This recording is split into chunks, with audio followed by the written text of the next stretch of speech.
Welcome to Infinite Universe with interesting episode. Vince Gill had a life many would dream of. With 21 #1 hits and 22 Grammy Awards, he was known as the golden voice of country music. But in the year 2000, something happened that caused a lot of his fans to turn against him. Vince married Amy Grant, and both of them had just gone through divorces. This upset many people in the Christian community. Some called it adultery, and radio stations even banned their music. Protesters came to his concerts with angry signs. Now, 25 years later, Vince Gill is 67 and struggling with health problems. The man who once had everything is watching it slowly slip away. Vince was born on April 12, 1957, in Norman, Oklahoma. His childhood was shaped by an unusual home life where law and music came together. His father was a federal judge, but he also played instruments like the banjo, guitar, and harmonica. Vince's mother, Jiren, also played the harmonica. After long days in court, Judge Gill would come home and join his wife in late-night jam sessions. Vince often lay in bed listening to the music float down the hallway. Their neighbors remember those summer nights when the sound of guitars and harmonicas filled the air. This mix of courtroom seriousness and music had a deep effect on Vince. Growing up wasn't easy for Vince. He was born with crossed eyes, which required 2 painful surgeries. Even after the surgeries, his left eye would still wander when he was tired or upset. Vince started wearing glasses not just to see better but to hide his eye, which made him feel ashamed. Kids at school teased him a lot, and he began to avoid people. He chose to stay home and focus on his guitar instead. It wasn't just about avoiding the world, he was creating a new one for himself. When Vince was 10, his family faced a major tragedy. His half-brother Bob was in a serious car accident on a rainy highway near Oklahoma City. Bob, once a smart student and talented athlete, suffered severe brain damage. He couldn't remember people's names and needed full-time care for over 25 years. Judge Gill had to work extra hours to pay for everything. Vince saw how this tragedy affected his parents' marriage. In 1993, Bob died from a heart attack caused by his injuries. Vince never forgot the pain. He later said those moments taught him what it really meant to lose something, and that sadness showed in his music. When Vince was 5 years old, he visited his grandmother and picked up her old acoustic guitar. Without any lessons, he learned how to play the song Old Shep in just 30 minutes. His grandmother was amazed and called Vince's parents, telling them she had seen something special. By the time Vince turned 10, his family saved up enough money to buy him a Gibson ES-335 electric guitar. Back in 1967, it cost about $800, which would be over $6,500 today. It wasn't just a gift, it was a sign that they believed in his future as a musician. Whenever things were tough at home, Vince would turn to his guitar. He didn't get angry, he just played music. He would spend 6 to 8 hours a day practicing in the basement. His friends and family remembered hearing emotional songs echoing through the house. One of his music teachers once wrote that Vince played with a deep, aching sound far beyond his age. Instead of talking about his pain, Vince turned it into music. By high school, Vince had started a bluegrass band called Mountain Smoke. Something strange happened on March 4, 1976, they opened for the rock band Kiss. The concert took place at the Oklahoma City Fairgrounds, and the crowd didn't like the bluegrass sound. People booed and threw cups and shoes. Vince got so mad he flipped off the crowd, mooned them, and stormed off the stage. It was embarrassing and unforgettable. The band eventually fell apart, but Vince didn't quit. He moved to Kentucky and joined Bluegrass Alliance. By 1977, he joined another band called Boone Creek with a young Ricky Skaggs. They brought a fresh sound to bluegrass music, mixing old traditions with a new energy. Later that year, Vince moved to Los Angeles and joined the band Sundance, led by fiddle legend Byron Berlin. Byron had played with some of the best musicians in the business. Vince quickly improved under his guidance. They played in famous clubs and performed with stars like Emmylou Harris and Linda Ronstadt. Less than a year after being booed off stage, Vince was now sharing stages with Grammy-winning artists. In September 1978, Vince's life changed again. The band Pure Prairie League was falling apart and needed a new lead singer. They remembered Vince from when he had opened for them in 1976. He had turned down their offer back then, but now he was ready. He became the new frontman, playing guitar, mandolin, and fiddle. At just 21 years old, Vince was stepping into a bigger spotlight than ever. In 1979, Pure Prairie League started recording a new album called Can't Hold Back with Vince. His voice and songwriting gave the band new life. The album wasn't a huge hit, but it showed Vince's potential. Then in 1980, they released Fearin' Up, which included their biggest hit ever, Let Me Love You Tonight. The song reached number 10 on the Billboard Hot 100, and Vince's voice made it unforgettable. He also wrote several other songs on the album, helping shape their softer, countrypop sound. But good things don't always last. In 1981, their next album didn't do well, and their record label went bankrupt. The new owners dropped them, and Vince left the band in 1982. But by then, people in the music world had noticed him. He signed with RCA Records and started his solo journey. Around this time, Vince met Janice Oliver, a singer from the duo Sweethearts of the Rodeo. They fell in love and got married in 1980. 2 years later, they had a daughter named Jennifer. Vince thought he was about to make it big, but things didn't go as planned. His solo songs weren't successful, and he struggled to find work. Eventually, he joined Rodney Crowell's band, the Cherry Bombs, in 1983. This turned out to be a smart move. The band included future country music legends, and they played nearly 200 shows a year. Vince learned how to survive in the industry and improved as a performer. In 1983, Vince moved to Nashville with his wife and daughter. They didn't have much money and lived in a small rental house. Vince took whatever jobs he could get, including playing guitar for Rosanne Cash. That tour taught him a lot. Balancing family life and music wasn't easy, but it made him stronger. Tony Brown, one of Vince's old bandmates, was now a big name at RCA Records. He believed in Vince and pushed hard to get him a record deal. Finally, in 1984, Vince released a 6-song EP called Turn Me Loose. 3 of the songs made it to the top 40. It wasn't a huge success, but it got people's attention. Vince worked hard in the studio and made every song count. In April 1984, Vince won the Academy of Country Music's award for Top New Male Vocalist. But even with that success, real fame didn't come quickly. His next album in 1985 didn't break through. Between 1984 and 1988, none of his songs reached the top 10. Still, he didn't give up. By 1989, Vince was 32 and close to being forgotten in the music world. RCA didn't know what to do with him, but Tony Brown wasn't ready to give up. Now working at MCA Records, Brown convinced them to give Vince another chance. This time, things were different. Vince released When I Call Your Name in October 1989. The album mixed different styles, country, pop, rock, and bluegrass. It didn't follow trends. It created something new. Songs like Oklahoma Swing with Reba McEntire gave a traditional feel, while Never Knew Lonely showed Vince's emotional side. But the title track was the one that changed everything. Vince's voice was clear, sad, and powerful.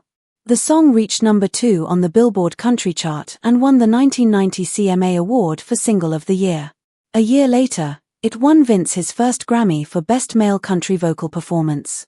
That song, which almost didn't get released, ended up saving his career.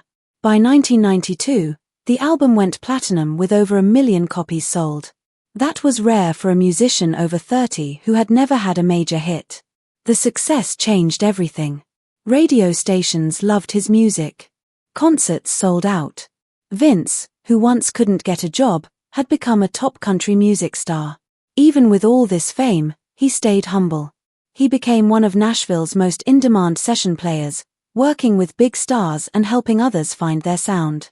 Vince Gill worked again with Reba McEntire, adding his vocals and guitar to her Sweet 16 album. He also sang on Emmylou Harris's Bluebird, helped shape Rosanne Cash's 1990 album Interiors, and even collaborated with Bonnie Raitt on her 1991 album Luck of the Draw. Vince could easily switch between country, rock, and blues, and every style sounded natural for him. Between 1992 and 1994, Vince Gill was everywhere on country radio, at award shows, and in sold-out arenas. His voice defined that time. In just 2 years, he had 4 number-one hits: I Still Believe in You in 1992, Don't Let Our Love Start Slipping Away, and One More Last Chance in 1993, and Trying to Get Over You in 1994. These songs weren't just hits because of luck. Vince had found the perfect mix of heartfelt old-school country and polished new sound. I Still Believe in You stayed in the top 10 of the Billboard Hot Country charts for 20 weeks. That song proved Vince was no longer just a respected artist, he was now a major star. By the end of the decade, things changed. In 1998, Vince released The Key, an album that sounded different because it was about something personal.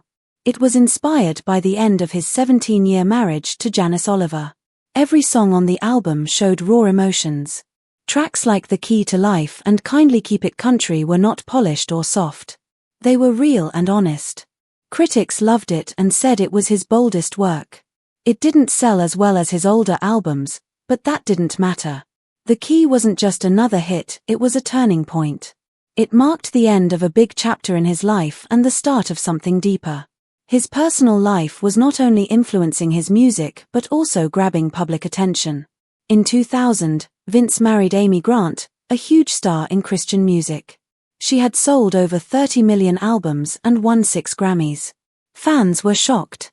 Vince had finalized his divorce in 1998, and Amy had divorced her husband Gary Chapman in 1999. The timing made people suspicious. Vince and Amy had met in 1993, while they were still married to other people, and rumors about their connection had been around for years. When they finally became a couple, it shocked both the country and Christian music communities. For many fans, this wasn't just a story. It felt like betrayal. Amy Grant had been a symbol of clean, faith-filled music. Her songs played in churches and youth events. She was more than a singer, she was seen as a spiritual role model. So when the news of her divorce and remarriage came out, many Christian fans turned their backs on her. Some Christian radio stations even stopped playing her music. Others said they were mourning her soul. The backlash showed how quickly people can turn on someone who doesn't meet their expectations, especially when faith is involved. Then in 2013, the past came back again. Vince Gill was scheduled to perform at the Kaufman Center in Kansas City. Outside, a group from Westboro Baptist Church was protesting. Their signs were brutal, with messages like God hates adultery and Vince Gill took another man's wife. Most celebrities would have ignored them. But not Vince. He walked straight up to the protesters. Calm and direct, he faced them. One protester shouted, "What are you doing with another man's wife? Don't you know divorce plus remarriage equals adultery?" Vince didn't get angry. He responded by saying, "Jesus also said a lot about forgiveness, about grace. You guys don't have any of that." Someone recorded the moment, and the video went viral. Fans praised him for standing up for himself and for doing it with calm and dignity. In 2020, Vince and Amy went for what they thought would be a routine cardiologist appointment. Surprisingly, both were told they needed more testing. That's when doctors discovered that Vince had a rare heart condition called PAPVR, partial anomalous pulmonary venous return. Less than 1% of people have it, and many never know. In his case, some veins in his lungs were sending oxygen-rich blood to the wrong side of his heart, making his heart work extra hard without him knowing. It could have caused sudden heart failure, but somehow he had survived. Just weeks later, both Vince and Amy needed open-heart surgery. Amy went in first, followed by Vince. This happened during the COVID-19 pandemic when hospitals didn't allow visitors. So instead of being by each other's side, they had to recover alone. Vince later said those were some of the loneliest days of his life. But the brief moment when he was allowed to see Amy felt like a huge weight had lifted. Together, they made it through a year filled with pain, surgery, and quiet strength. In 2022, more tragedy struck. Amy was riding her bike near a golf course in Nashville when she lost control and crashed. She was knocked out for 10 minutes. When help arrived, they found she had a serious brain injury. She lost parts of her memory. Doctors also found a growing cyst in her throat. She needed 5 hours of surgery to remove it. Afterward, she had trouble singing and even walking straight. She joked that she felt drunk even when she wasn't. But Amy didn't give up. She kept pushing forward, saying she felt like an old car that had been dented and repainted. Vince stayed with her through all of it. In early 2023, he even cancelled 3 major concerts, not because he was tired but because Amy needed him. Helping her recover from the bike crash and throat surgery wasn't easy. Vince said it felt like they couldn't catch a break, just one disaster after another. But he stood by her, helped her heal, and fans called it true love in action. But Vince had his own health battles too. His vocal cords developed polyps, making singing painful. He had to go through surgeries and therapy just to keep doing what he loved. Then he started having chronic back pain. He had to start physical therapy and change his diet just to get through each day. Arthritis made it even worse.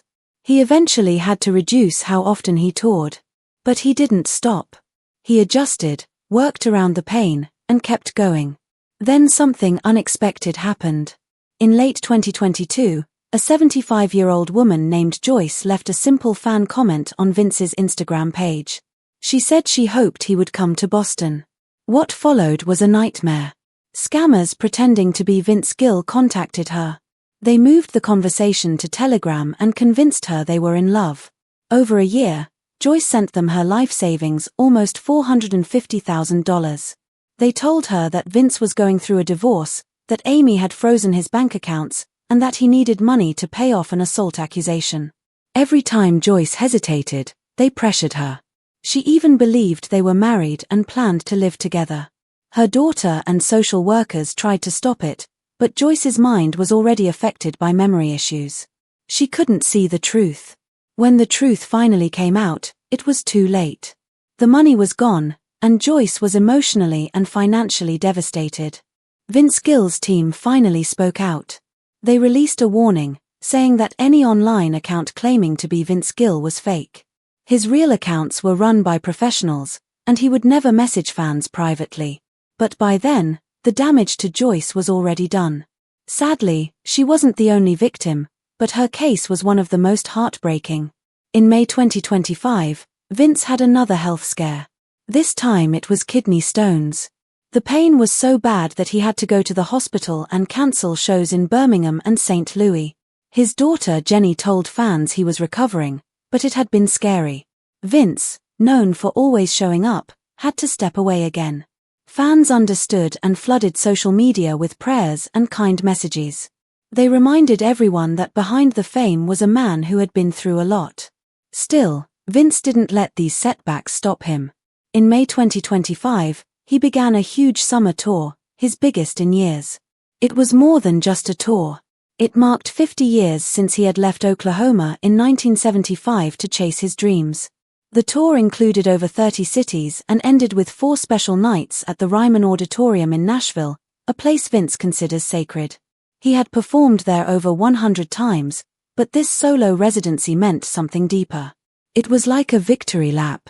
By 2025, Vince Gill had become more than a country music star. He had lasted through changing trends, survived serious health scares, and supported his wife through unimaginable struggles. And yet, he still returned to the stage with his heart open. His shows were packed. His voice, after all the surgeries and healing, was still full of soul. He didn't come alone either. For this tour, Vince brought together an 8-piece band made up of some of Nashville's best musicians. Jim Moose Brown played keys, Wendy Moten sang with a voice that could shake the room, and Tom Bukovac played guitar. The rest of the band included legends who had played with the biggest names in music. These weren't just backup players. They were like family. On stage, the energy was real. They laughed, shared solos, and supported each other just like Vince had supported so many people through his life. Through every heartbreak, every illness, and every challenge, Vince Gill kept going. Not just for fame, but because music was his way of telling the truth. His story is one of strength, love, and never giving up, even when life throws everything at you. He showed the world that grace, faith, and kindness are not just words. They're how you live. Thanks for watching. Keep it and stay tuned. Like and subscribe our channel. Have a good day.